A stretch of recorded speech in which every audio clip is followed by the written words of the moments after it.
우리 할렐루야 샬롬하고 인사합니다. 할렐루야 샬롬 샬롬 샬롬 샬롬 샬롬. 하나님 사랑합니다. 여러분 주 안에서 사랑합니다. 예, 잘하는 말씀이기도 하죠. 예, 옥토가 흔들리는 삭고가 열리는 사건이 일어나죠. 예, 16절부터 34절까지 이거 고통의 땅 빌립보가 기쁨의 땅으로 변한 그런 내용들의 증거예요. 16장 위에 보면 나오죠. 바나바는 마가라는 요한도 데리고 가고자 하나 바울은 밤빌리아에서 자기들을 떠나 함께 일하러 가지 아니한 자를 데리고 가는 것이 옳지 않다 하여 서로 심히 다투고 피차 갈라서니 바나바는 마가를 데리고 배 타고 구브로로 가고 바울은 신라를 택한 후에 형제들에게 주의 은혜의 부탁함을 받고 떠나 수리아와 길리기아로 다니며 교회들을 경고하게 하니라.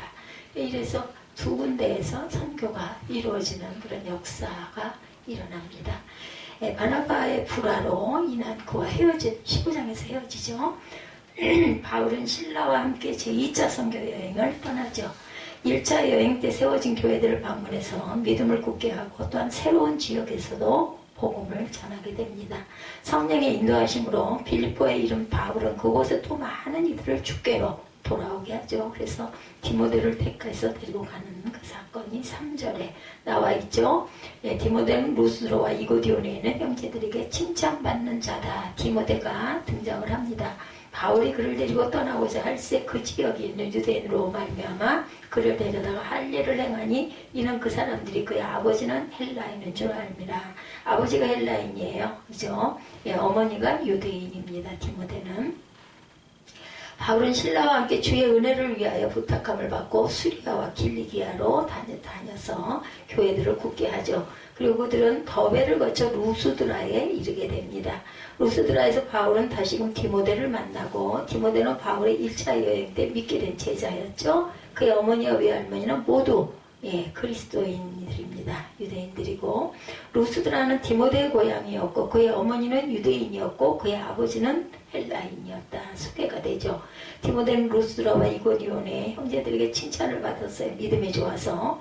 이러한 좋은 평판 때문에 바울은 디모데를 그의 수종자로 여행에 데려가기를 원하죠. 그런 문제가 있었습니다. 바울의 복음을 받았던 유대인들은 디모데가 유대계 어머니는 두었지만 할례를 받지 않았기 때문에 제한을 꺼려했어요. 그래서 바울은 디모데에게 할례를 행하죠. 4절에 보면 나옵니다.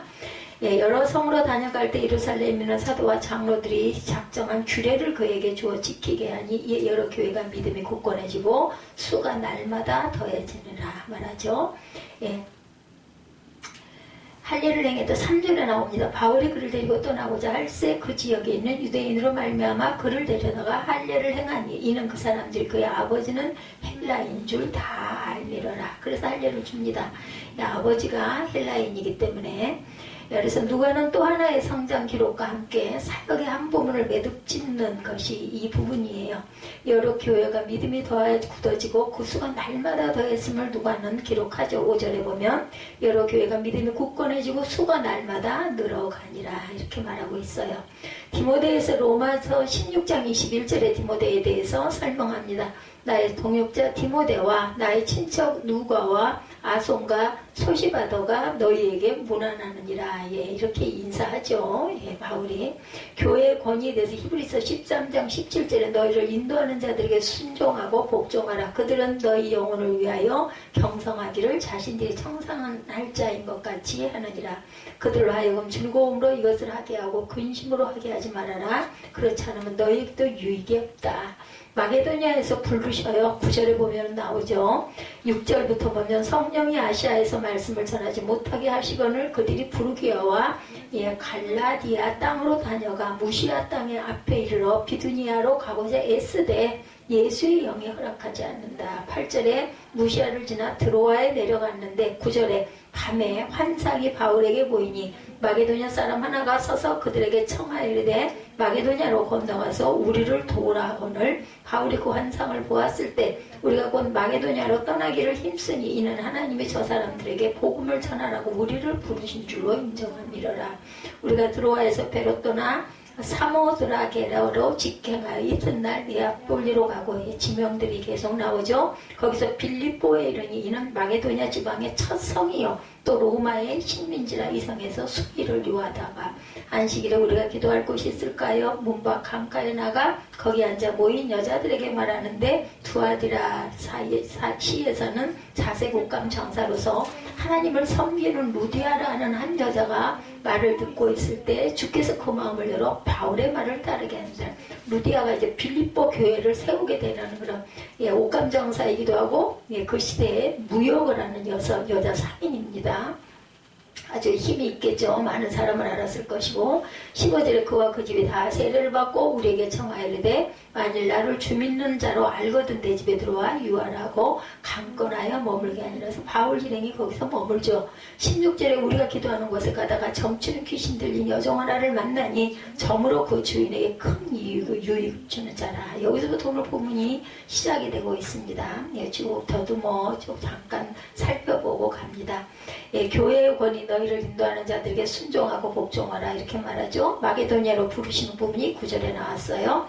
성령께서 바울의 선교단을 인도하시죠. 불교와 갈라디아 땅만 2년 전 바울과 바나바가 복음을 전했던 비시디아 안디옥과 이고니온 시가 있는 지역이기도 합니다.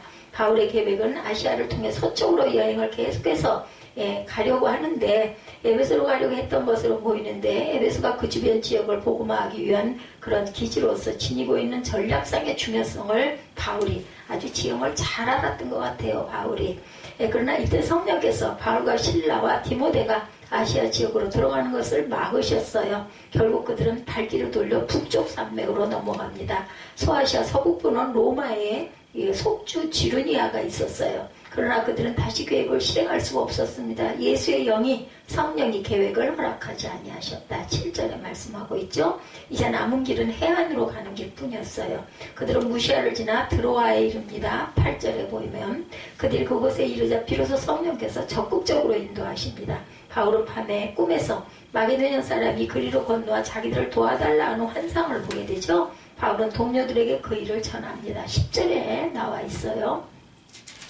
10절에 보면은 바울이 환상을 보았을 때 우리가 곧 마게도냐로 떠나기를 힘쓰니 이는 하나님의 저 사람들에게 복음을 전하라고 우리를 부르신 줄 인정합니다.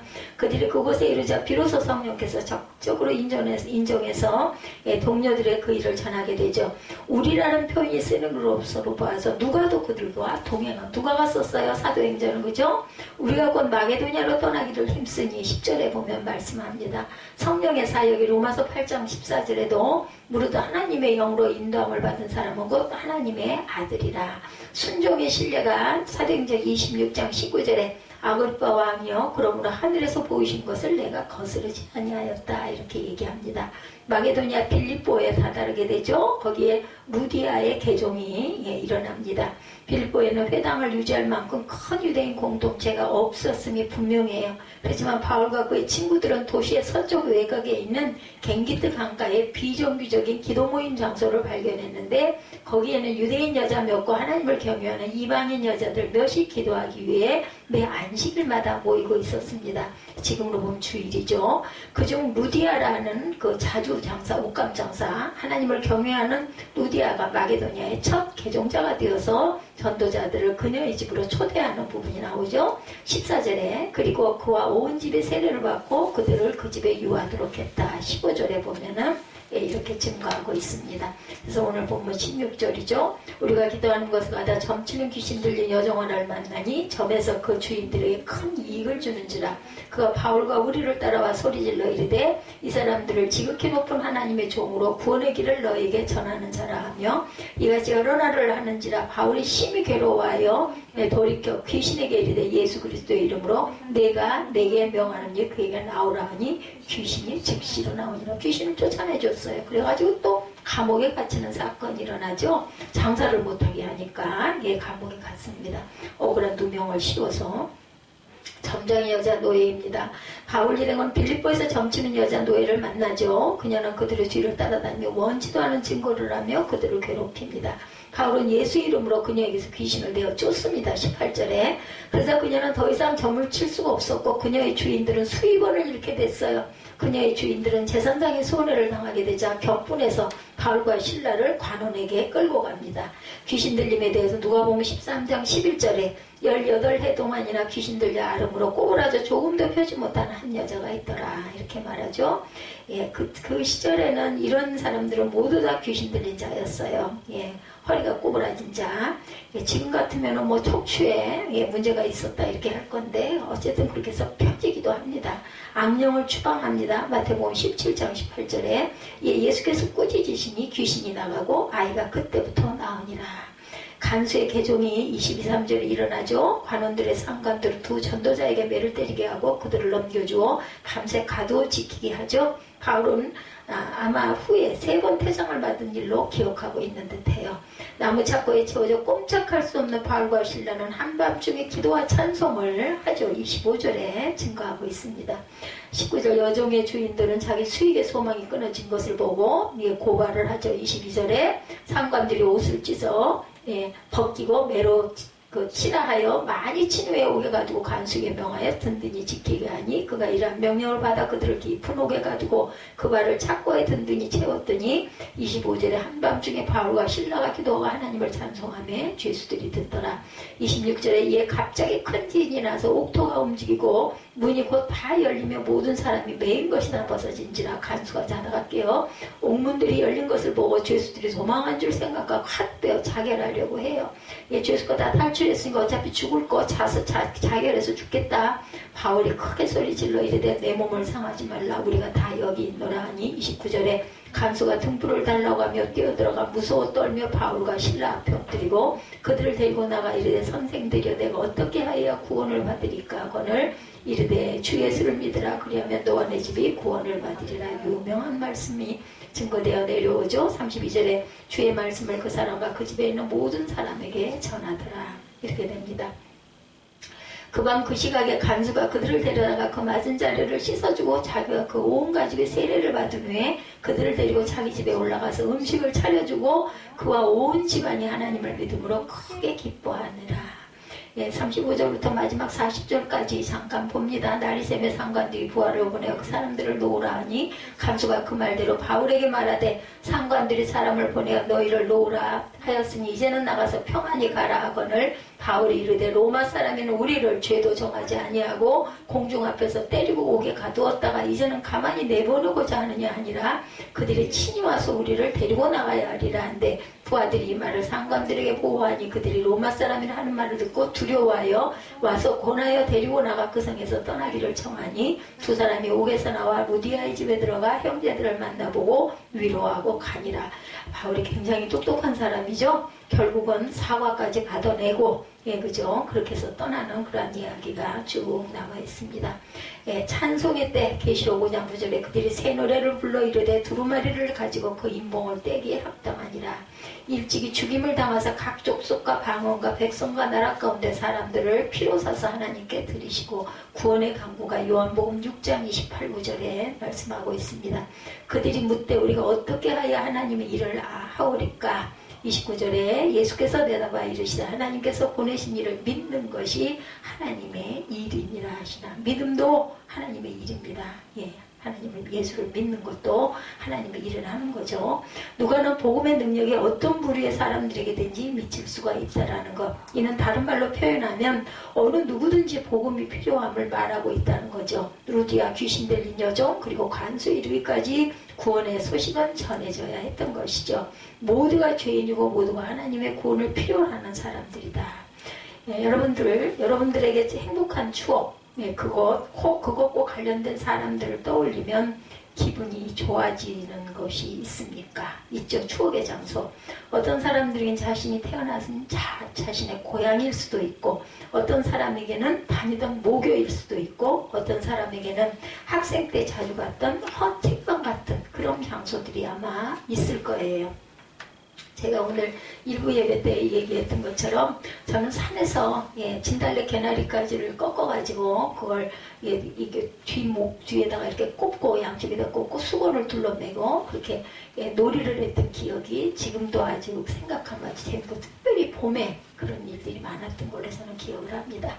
어떤 사람에게는 배우자를 처음 만난 곳이나 연애 시절 자주 가던 곳일 수도 있죠. 신혼여행을 갔던 곳일 수도 있을 겁니다. 오늘 본문의 주인공 바울에게 그것은 어디였을까? 어느 정도 짐작할 수 있게 해준 것이 바로 빌립보서. 빌립보서 그 성경 있죠. 바울은 주위 60년부터 62년 사이 로마에 투옥되어 있을 때 빌립보서를 기록합니다. 그러니까 옥에서 썼다 해서 옥중서신이라고 하죠. 앳빌골민, 우리 이렇게 기억하고 있습니다. 에베소서, 빌립보서, 골로새서, 이렇게 말씀하죠. 빌립보 교회 성도들에게 보낸 빌립보서의 기쁨 혹은 기쁨과 관련된 단어나 표현들이 자주 나옵니다. 서신의 전체에 기쁨이 5번, 기뻐하다가 8번, 기뻐하느니 3번 기록되어 있어요. 그래서 4장에만 6번 나오죠. 빌립보서에. 말하자면 빌립보서는 6, 7개 구절당 한 번씩 기쁨이란 단어가 나옵니다.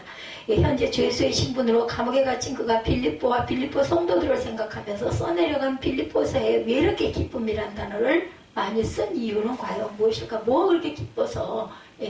그때 감옥은 지금 우리가 생각하는 교도소가 아니에요. 아시겠지만 지하 아주 몇십 층 밑으로 내려간 아주 어둡고 그리고 습하고 아무 빛도 들어오지 않는 그런 곳인데, 그런 곳에 그냥 있는 것도 아니죠. 두 발목은 차고에 채이고 두 손은 손대로 메어 달려있는, 근데도 어떻게 이 편지를 쓸 수 있는 어떤 여건을 허락을 했던 것 같습니다. 어찌되든 그런 아주 고통스러운 상황에 이렇게 기쁨이라는 단어가 많이 표현되어 있다는 거. 기뻐하다가 8번, 기쁨이 5번, 또 기뻐하느니 3번 기록되어 있어서 4장에만 6번 나온다라는 거죠. 그러다 보면 6, 7개 구절당 한 번씩 기쁨이라는 단어가 나왔다는 것. 오늘 본문은 바울이 빌립보를 처음 찾았을 때를 기록하고 있습니다. 그런데 바울이 처음 빌립보를 찾았을 때와 빌립보 교회가 세워질 당시 상황은 기쁨 혹은 유사한 것과는 정반대의 상황이었다. 그 상황은 어땠다고요? 고난과 시련의 장소였습니다. 이 빌립보가. 소아시아 지금의 터키 지역에 복음을 전하던 바울 일행은 성령의 각권적인 인도에 의해서 아시아 지역에서 사역을 줬고 유럽으로 거의 강제로 옮겨지게 되죠. 그렇게 해서 드로아에서 배를 탄 후 유럽의 첫 항구인 네아폴리에 도착을 합니다. 자료를 찾아가다 보면 네아폴리라는 것은 오늘날 까발라로 불리는 항구 도시입니다. 유적지 자료 사진에 보면 네아폴리 까발리 항구에 있는 조각들로 바울이 건너와서 우리를 도와달라고 한 마게도니아 사람의 환상을 보는 네아폴리로 건너왔다는 것이 새겨놓아져 있다고 해요. 꿈에 본 환상의 도시를 바울은 직접 찾아간 것이에요. 바울의 대단한 열정과 순종입니다. 바울 일행은 거기서 곧바로 빌립보로 옮겨갑니다. 하나님의 은혜를 받으면요, 보이면 보이는 대로, 말씀하시면 하시는 대로 우리가 행하지 않을 수가 없어요. 저는 이걸 경험을 했기 때문에 압니다. 무조건 보여줘가지고 저는 그 신학교를 갔지 않습니까? 거기서 아무것도 모르는데 전화 걸어서 물어봐가지고 제가 첫 번째 신학교를 그렇게 해서 갔기 때문에 압니다. 빌립보는 알렉산더 대왕의 아버지인 필립의 이름을 따서 명명한 도시로 마게도니아 지방에서 가장 큰 도시였습니다. 그리고 이 도시는 로마의 식민지, 로마가 직접 통치하는 서금이었어요. 바울 일행은 이 빌립보에서 유럽 지역의 사역을 시작합니다. 출발지가 빌립보가 된 것이죠. 그런데 오늘 본문 12절에 보면 이 성에서 수일을 유하다가 라고 하는 것으로 보아서 그들이 빌립보에서 헬라 사람들에게 복음을 전하려 했으나 전도할 사람들을 만날 수 있는 장소 혹은 접촉점을 좀처럼 얻지 못해서 시간을 보내고 있었던 것으로 보이죠. 그 이유는 13절에 안식일에 우리가 기도할 곳이 있을까 하여 문 밖 강가에 나가 거기에 앉아서라는 말씀대로 빌립보에서는 유대인이 없었고 유대인들 혹은 유대교회에 관심을 가진 헬라인들을 만날 수 있는 회당이 없었기 때문이에요. 그래서 기도할 장소를 물색하다가 강가를 나갔죠. 거기서 여인들을 만나죠. 말씀을 전합니다. 바울 일행이. 그러니까 강가에서 빨래 혹은 옷감에 염색을 하고 있던 여인들에게 복음을 전하게 된 거예요. 오늘 그 본문의 내용이 그렇습니다. 그 가운데 루디아라는 여자가 주님을 믿게 되고 바울 일행이 그녀의 집에 초청을 받고 거기서부터 빌립보 교회가 그 집에서 시작이 됩니다. 이 루디아네 집에서. 이러한 상황을 통해 볼 때 빌립보에서 선교 활동은 결코 쉽지 않았음을 알 수가 있어요. 바울이 갔던 거의 모든 지방에서의 사역의 첫 장소는 유대인의 회당들이었었죠. 안식일 회당에 모인 사람들이 구약 성경을 가지고 구약의 예언대로 오신 예수님을 전하는 일이 일반적인 그 시대의 전도 방법이었습니다. 그러나 유대인들이 없고 따라서 회당도 없는 빌립보에서는 전도의 접촉점 혹은 접촉 방법을 찾지 못해서 상당한 시간을 보내므로 빌립보는 참 힘든 곳이다라는 것을 빌립보의 첫 인상으로 보여지고 있어요. 그것만이 아니라 강가에서 루디아에게 복음을 전하고 그녀의 집을 선교 거점으로 삼았지만 복음을 전하는 일은 계속 소강 상태에 이르릅니다. 즉 루디아가 예수님을 믿었다 해서 그곳 고구마 줄기를 당기면 고구마들이 따라 올라오듯이 결신자들이 연이어 생기지 않았다. 16절에 보면 우리가 기도하는 곳에 가다가 오늘 본문의 시작이 여기서부터 시작되죠. 우리가 기도하는 곳에 가다가 점치는 귀신 들린 여종 하나를 만나서 점으로 그 주민에게 큰 이익을 주는 그런 사람들을 만나죠. 그래서 거기서 귀신을 쫓아내다가 결국은 감옥에 갇히기까지 합니다. 귀신 들린 사람과 정신적인 질병을 가진 미친 사람을 구분하기는 쉽지가 않습니다. 그렇죠? 본문에 이 여종이 점치는 일을 했다. 점치는 것을 미래의 일을 예언해 준 것이라고 생각하기 쉽지만 단지 기준과 운수를 판단하는 정도였을 것이고, 다시 말해서 귀신에게 미래의 일들을 예지할 수 있는 능력이 있는 것이 아니라는 거죠. 그보다 더 큰 문제는 귀신이 이 여인을 조종해서 점치러 오는 사람들의 불안한 심리를 이용하는 거예요. 그래서 그들은 뭐를 했을까요? 장사를 했겠죠. 주인들의 큰 돈을 벌어줍니다. 따라서 이 여종은 정말 불쌍한 사람이에요. 귀신에 사로잡혀 이성과 지성과 심지어 자신의 신체마저 철저히 구속당한 상태였고, 육신의 주인들인 그런 그 주인들도 굉장히 많아 여인을 이용하고 있었던 그런 상황. 이러한 여자가 바울 일행을 따라오며 이 사람들은 지극히 높은 하나님의 종으로 구원의 길을 너에게 전하는 자라면서 고래고래 소리를 지르면서 따라와요. 어쩌다 한번 그런 것이 아니라 여러 날을 아마 그와 같은 행동을 반복했던 것 같습니다. 얼마나 시끄러웠을까요? 저 같으면 막 인상을 쓰고 막 가라고 막 떠다 밀었을 것 같아요. 귀신 들린 여인이 귀신에 의해서 하나님의 사람, 복음의 종들을 알아본 것은 나쁘지 않으나 귀신 들린 여인의 증거로 사람들이 예수를 믿거나 바울 일행을 존경할 리가 없죠. 도리어 귀신 들린 여인의 증거는 복음에 방해가 되었고 바울이 심히 괴로워하여 이렇게 말하고 있죠. 견딜 수 없는 지경에 이르렀습니다. 그래서 귀신을 내어 쫓은 거예요. 그래서 바울은 그 여인을 향해 예수 그리스도의 이름으로 내가 내게 명하느니 그에게서 나오라 이렇게 말하죠. 귀신은 즉시 여인을 떠나갑니다. 좀 덥지 않아요? 나는 막 얼굴이 뜨거워가지고 또 추우면 좀 틀죠. 그 여인을 향해서 예수 그리스도의 이름으로 내가 내게 명하니 그에게서 나오라. 그래서 귀신이 즉시 그 여인을 떠납니다. 귀신에 사로잡혀서 자신의 이성과 지성과 감성 혹은 의지까지 상실한 채 귀신에 의해 조종당했던 여인이 귀신의 속박에서 벗어나서 자유로운 주체적인 인간이 된 이 일은 참으로 놀라운 일, 주변에서 보고 다들 놀랐겠죠. 그러나 이 일에도 불구하고 빌립보는 아무런 반응이 없습니다.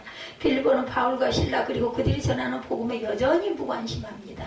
도리어 자신들의 돈줄인 점치는 여인의 신통력이 없어졌다고 해서 그녀의 주인들이 바울과 실라를 붙잡아 관리들에게 넘기죠. 그리고 말하기를 이 사람들이 유대인인데 우리 성을 심히 요란하게 하여 로마 사람인 우리가 받지도 못하고 행하지도 못할 풍속을 전한다. 20절 21절에 고발을 하죠.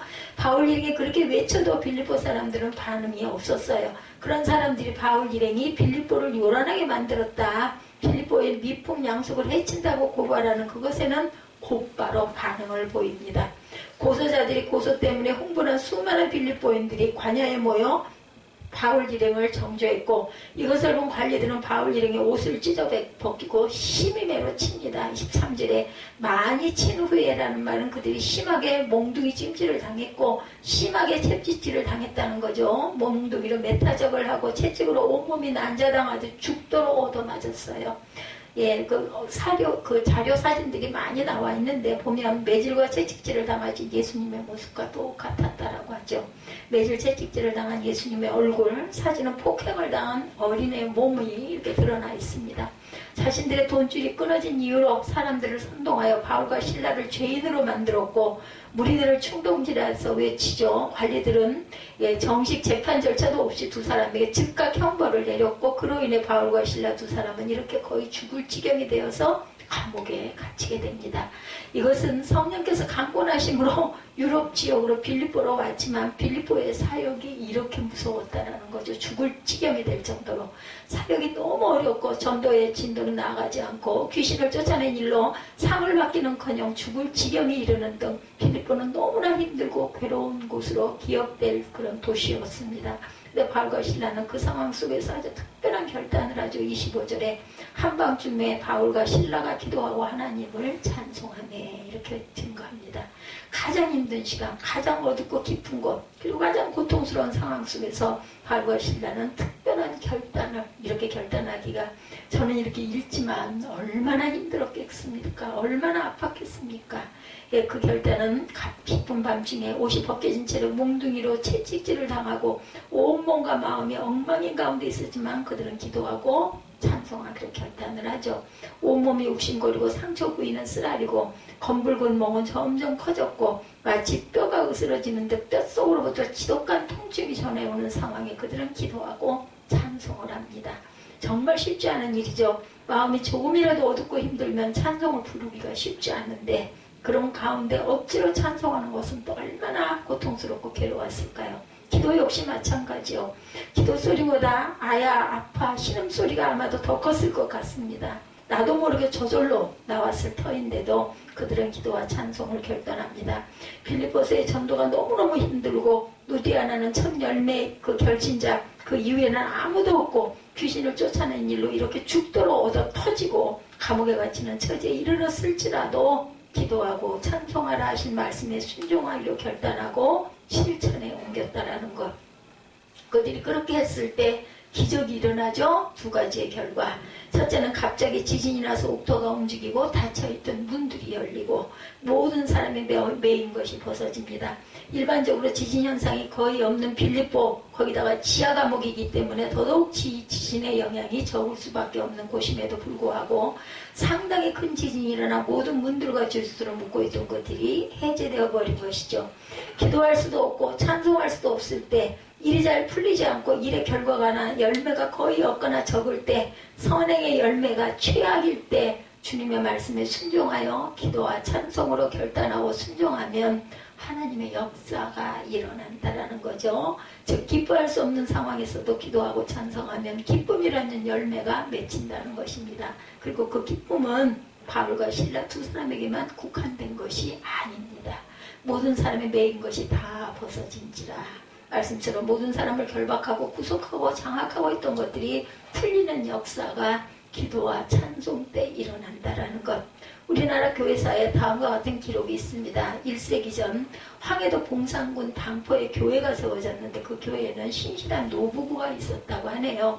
그들에게는 자식이 없었기 때문에 교회 젊은 남녀들이 모두 어머니 아버지라고 불렀고 또한 교인들이 노부부 일을 도와주었기 때문에 그들은 행복한 나날들을 보내고 있었다고 그래요. 어느 여름 부부가 밭에서 김을 메고 있는데 한 소년이 헐레벌떡 달려와서 할머니네 집에 불이 났어요 하고 소리를 지르더랍니다. 그 말을 들은 주변에 있던 동네 안악들이 자기 집에 불이라도 난 듯 불을 끄려고 달려갑니다. 그런데 정작 할머니는 달려가지 않고 그 자리에 무릎을 꿇고 기도하기 시작합니다. 하나님께서 이때껏 잘 먹여주시고 잘 입혀주시고 잘 살게 해주셨으니 집이 불에 다 탄다 해도 하나님께서 돌봐주시겠죠? 그렇죠, 주님. 그래서 그 즉시 놀라운 일이 일어납니다. 갑자기 강풍이 불더니 노부부의 집에 불붙은 이역만 똘똘 말아서 집 앞 개울물로 그대로 던져져 버리는 기적이 일어났어요. 기적이 일어난 거죠. 그 광경을 본 사람들은 모두 다 깜짝 놀라고 맙니다. 그 일이 있은 후 할머니의 별명은 기적의 할머니가 되었다고 하네요. 여러분이 기도할 수 없고 찬송할 수 없을 때, 기뻐할 수 없을 때 그럼에도 불구하고 기도하고 찬송하고 기뻐하면 이와 같은 놀라운 일들이 여러분들에게 일어난다는 것을 믿으시기 바랍니다. 이 세상에 가장 강력한 무기는 돈이나 군사적인 힘이 아니라 기도와 찬양이라는 거 오늘 사도행전 16장을 통해서 증거합니다. 육신의 고난과 질병을 만났을 때, 억울한 일을 당했을 때, 감당할 수 없는 상처를 받았을 때 슬퍼하거나 원망하거나 좌절하지 마십시다. 여러분이 그 상황에서 걱정한다고 해서 슬퍼하거나 누군가를 원망한다고 해서 변하는 것은 아무것도 없죠. 그러나 그런 환경을 원망하고 불평하기보다 기도하면 기도라는 전선으로 흐르는 은혜의 전류가 여러분들에게 먼저 임할 것입니다. 바울과 실라가 한밤중 감옥에서 기도하고 찬송했을 때 일어난 두 번째 결과가 있었죠. 지진으로 인하여 감옥 문이 열리고 모든 사람을 묶고 있던 게 이 사람들뿐만이 아니라 감옥에 꽂혔던 모든 사람들을 묶고 있던 것이 해제돼서 깜짝 놀란 것은 간수였어요. 얼마나 놀랬겠어요. 죄수들이 모두 다 도망했을 것이다 라고 지레짐작을 하고 죽으려고 하죠. 그 죄수들이 모든 형벌을 대신해서 받아야 됐다고 그래. 그때는 그렇게 되면 간수가 모든 책임을 지고 벌금형이라면 자신의 재산으로는 그 어림도 없을 것이고 징역형이라면 그들 모두의 그 형기를 자신이 대신 치러야 할 것이고 사형수라면 자신의 목숨으로 대신해야 했다고 합니다. 그 시대에는. 그래서 죄수들이 도망갔다고 생각하는 간수가 모든 죄를 징벌을 대신해야 하느라 차라리 목숨을 끊는 것이 낫다고 생각해서 칼을 빼서 자결하려고 하죠. 27절에 보면 이것을 본 바울이 그를 말렸을 뿐만 아니라 모든 죄수가 그대로 있음을 알려주죠. 그제야 간수는 모든 상황을 파악합니다. 그렇게 죽도록 메타작을 받은 사람들이 큰 소리를 기도하고 찬송했던 것, 그리고 기도와 찬송 소리에 화답이라도 하듯 땅이 진동하여 지진이 일어난 일, 무엇보다 그 가운데 달아나지 않고 의연히 자기 자리에 그대로 있던 그러한 두 사람과 또 다른 죄수들의 모습이 간수로 하여금 마음을 돌리게 하죠. 30절에 내가 어떻게 하여야 구원을 받으리까? 이 질문은 필리포 감옥에서 벌어진 일련의 사태가 자연적이거나 혹은 사람이 할 수 있는 범주를 넘어선 것임을 깨닫게 합니다. 그래서 어떻게 하면 당신들처럼 될 수 있습니까? 어떻게 하면 그 고통스러운 가운데 노래할 수 있습니까? 어떻게 하면 하늘을 움직이고 땅을 움직이는 기적을 이룰 수가 있습니까? 어떻게 하면 감옥문을 열고 착고가 풀려도 당신들의 길로 가지 않고 그대로 남아있을 수 있겠습니까? 당신들이 남다른 이유는 도대체 무엇입니까? 그때 바울과 실라가 답합니다. 31절이죠. 주 예수를 믿으라. 그리하면 너와 내 집이 구원을 받으리라. 너만이 아니에요. 내 집이 구원을 받으리라. 그의 모든 질문에 해답은 주 예수시라는 것을 증거하죠. 예수가 우리를 남다르게 만들었고 예수가 우리를 고통 가운데 노래하고 기도하게 만들었습니다. 예수가 우리를 감방에 그대로 있게 만들었고 이러한 복음을 받아들인 그와 그 집에 있는 모든 사람들이 주님을 믿고 세례를 받음으로 필리포의 두 번째 신자, 두 번째 믿음의 가정이 탄생이 된 거죠. 그렇게 안되던 전도, 그렇게 힘들던 전도가 지독한 고통 속에서 기도하고 찬송했더니 이렇게 놀라운 결과를 낳습니다. 이것이 기도의 힘이고 찬송의 힘이라는 것. 역대 20장에 보면 암몬과 모압과 세일 자손들이 거대한 연합군을 조직해서 유다를 침략했을 때 여호사밧 왕이 레위 지파로 찬양들을 조직해서 찬양하게 했더니 하나님께서 친히 역사하셔서 그 적들을 물리쳤다라는 기록이 나오죠. 그 수를 셀 수 없는 적들 앞에 무기나 전쟁의 전략이 아닌 찬송으로 맞서 싸우러 나가는 것 정말 놀라운 반응이죠. 뭐 적은 믿음 가지고는 할 수가 없는 일입니다. 목숨이 그저 경각에 있는데 그것이 가능했던 이유는 그들이 찬송의 능력을 믿었기 때문이죠. 10,000만 부가 넘게 팔린 밀리언셀러의 작가 멀린 R. 캐로더스 목사가 쓴 찬송 생활의 권능, 감옥 생활에서 찬송 생활로라는 책이 있어요. 멀린 목사는 이 책에서 문제 앞에서 주님을 찬양하라. 그러면 하나님께서 역사해 주실 것이다. 이해가 되지 않더라도 찬송하라고 말합니다. 사람의 생각으로 너무나 비현실적인 대응이죠. 그러나 수많은 사람들이 이 말대로 찬양하다가 기적을 체험합니다. 욥도 찬양의 사람이었죠. 큰 시험을 당했을 때 주신이도 야훼시오 거두신이도 야훼시오니 여호와의 이름이 찬송을 받을지어다. 욥기 1장 21절입니다. 다니엘의 세 친구도 찬송의 사람들이었죠. 활활 타는 풀불 속에서 하나님을 찬양합니다. 그렇게 했을 때 불이 그들을 사르지 못했어요. 고난과 시련을 기쁨으로 만드는 믿음. 설교를 저희가 시작하면서 어떤 장소 혹은 거기 있는 사람들을 떠올리면 자연스럽게 기분이 좋아지고 미소를 머금게 되는 곳이 어디냐 제가 질문했었습니다. 유럽의 관문이었던 빌립보는 바울에게 너무나 힘든 곳이었어요. 사역이 어려웠고 사역을 시작한 지 수일 만에 겨우 루디 한 사람을 전도를 시킵니다.